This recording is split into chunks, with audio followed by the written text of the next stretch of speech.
বাসটির এমন অবস্থা কেন প্রশ্ন জাগতে পারে মনে, যে বাসের সামনের জানালা নেই, গ্লাস নেই, দুমড়ে মুচড়ে রাস্তায় পড়ে আছে।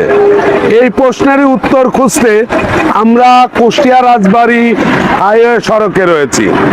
এটা Chowdhury deluxe local bus Kushtia Rajbari মহাসড়কে প্রতিদিন যাতায়াত করে।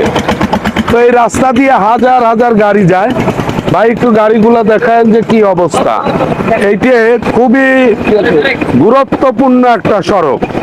আজকে কিছুক্ষণ আগে এই সড়কে আপনার পিকআপ এবং বাসের মাঝে সংঘর্ষ হয় এবং সাথে সাথে একজন নিহত হয়।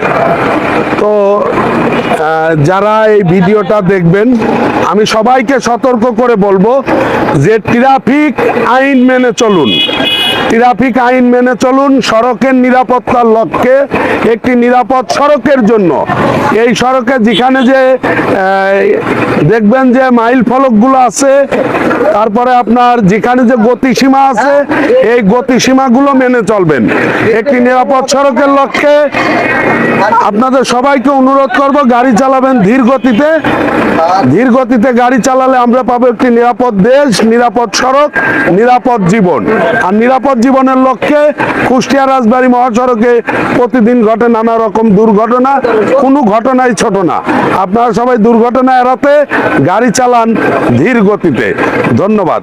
ভিডিওটা ভালো লাগলে শেয়ার দিয়ে দেবেন।